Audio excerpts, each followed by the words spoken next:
Selamat pagi Aki dan Enin, Opa dan Oma, Eyang Kakung dan Eyang Putri, serta Opung Doli dan Opung Boru. Berjumpa lagi dalam program Renungan Pagi Sapaan Lansia.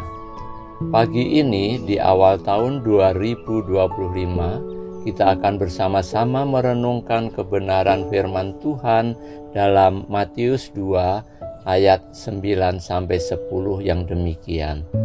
Setelah mendengar kata-kata raja itu, berangkatlah mereka. Lihatlah, bintang yang mereka lihat di timur itu mendahului mereka, hingga tiba dan berhenti di atas tempat di mana anak itu berada. Ketika melihat bintang itu, mereka bersuka cita. Tema kita pagi ini, melangkah, berjalan menggapai pengharapan dengan iman. Pada ayat ini, kita melihat keindahan sukacita orang-orang Majus dari timur yang datang menyembah Yesus. Dengan tekad kuat, orang Majus menempuh perjalanan lintas negara untuk mencari raja yang baru lahir. Mereka mempercayakan diri pada pimpinan bintang terang di timur. Pada ayat 2, tanpa tahu persis di manakah tempat raja itu, siapa namanya, dan seperti apa rupanya. Maka ketika menemukan sang raja, hati mereka dipenuhi sukacita. Ayat 10. Sukacitanya menghapuskan semua rasa lelah, rasa sakit, dan semua pengorbanan yang dilakukan sepanjang perjalanan dalam menggapai pengharapannya. Di tengah-tengah kesulitan dan pergumulan selama dalam perjalanan, mereka tetap bersikeras dengan ketetapan hatinya akan adanya peristiwa kelahiran seorang raja yang akan menyelamatkan dunia.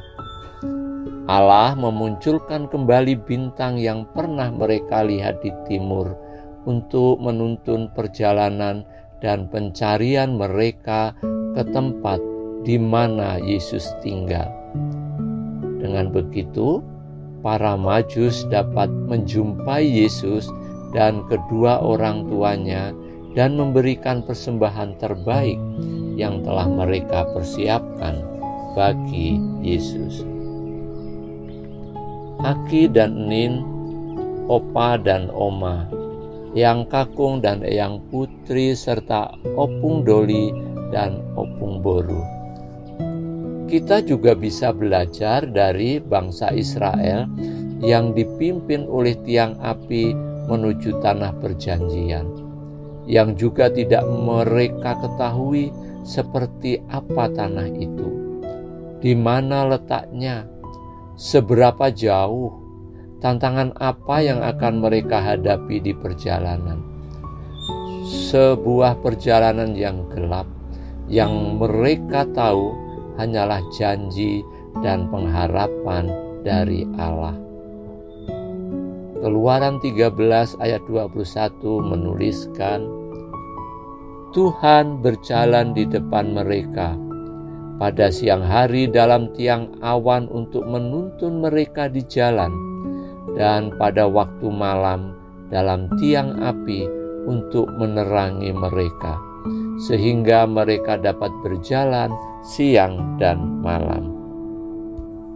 Orang-orang Majus dipimpin sebuah bintang menuju keturunan yang dijanjikan, yang adalah bintang timur yang gilang gemilang itu sendiri.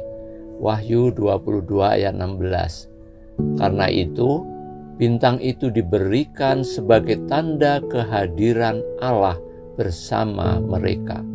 Sebab dia adalah terang itu, dan dia berjalan di depan umatnya sebagai pemandu mereka. Firman Tuhan memperlihatkan keagungan Tuhan dengan kemahakuasaannya melindungi dan memelihara orang yang dikasihinya. Hal ini membuktikan bahwa seberat dan sebesar apapun pergumulan atas hidup kita, Tuhan sanggup menjaga dan menyelamatkan umat-Nya. Sebab hidup kita ada dalam genggaman tangan-Nya. Karena itu jangan takut dan gentar karena permasalahan kehidupan dalam memasuki tahun 2025. Serahkan hidup kita ke dalam lengan-Nya yang perkasa. Ia sanggup memelihara dan melindungi kita. Aki dan Enin, opa dan oma, eyang kakung dan eyang putri, serta opung doli dan opung boru. Ada 3 hal dapat memandu kita memasuki tahun yang baru ini. Yang pertama, iman dan pengharapan yang teguh pada janji Allah. Betapa indahnya cara Allah memimpin orang Majus. Pada penampakan pertama, bintang tersebut mereka diberikan pengertian kemana mereka harus mencari keterangan mengenai raja ini. Setelah itu bintang tersebut menghilang dan mereka dibiarkan mengandalkan cara-cara yang lazim digunakan untuk mencari keterangan semacam itu. Mereka dibiarkan mencari dengan kekuatan sendiri. Disitulah mereka kehilangan jalan. Mereka kehabisan akal, tetapi tidak kehabisan iman. Mereka percaya bahwa Allah yang telah memimpin mereka sejauh ini melalui perkataannya tidak akan meninggalkan mereka begitu saja. Tuhan menghadirkan kembali bintang yang mereka lihat di timur itu mendahului mereka. Kedua, ketaatan kepada pimpinan Tuhan. Penyembahan orang Majus kepada Yesus termanifestasi melalui ketaatan pada pimpinan dari surga. Orang Majus tampaknya terlatih untuk memandang dengan mata iman.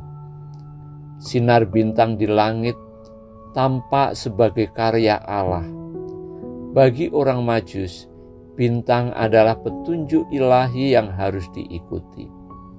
Dan bagi kita, bayi kudus, firman Tuhan yang menjelma menjadi manusia adalah raja yang memegang kuasa ilahi atas seluruh dunia yang harus kita ikuti dan taati pimpinannya. Ketiga, bersyukur. Sebagaimana orang Majus dari timur yang mempersembahkan syukur, begitu menemukan bayi kudus di hadapan mereka, kita pun setiap saat menemukan bayi kudus di dalam kehidupan kita. Kita menemukan berkat-berkat Tuhan setiap saat. Oleh sebab itu, rasa syukur yang tak pernah putus hendaknya kita nyatakan dalam hidup kita. Kisah ini membuat kita harus merenung. Adakah sikap, semangat, dan kesungguhan hati orang Majus juga bergelora di hati kita? Adakah komitmen di tahun yang baru ini, tahun 2025, untuk tetap taat kepada pimpinan Tuhan? Adakah komitmen untuk terus memperkokoh iman, percaya akan pengharapan dan janji Tuhan? Dan adakah komitmen untuk memberikan yang terbaik bagi Yesus, sebagaimana Ia telah memberikan yang terbaik bagi kita? Kita tidak mengetahui apa yang ada di depan kita, apa yang akan terjadi di depan kita. Yang kita tahu hanyalah janji dan pengharapan akan tuntunan Tuhan. Bila kita memandang Allah dengan iman dalam segala perbuatan kita, kita bisa mendapati diri kita di bawah pimpinannya dan akan ada bintang timur yang bersinar dalam hati kita, yang akan menuntun kita di perjalanan hidup di tahun 2025. Tuhan menyertai. Mari kita berdoa. Ya Allahku, yang kami sembah di dalam Yesus Kristus, Sang Bintang Timur, kami mau terus belajar percaya akan janji-janji-Mu. Kami mau terus belajar taat dan berserah pada tuntunan-Mu.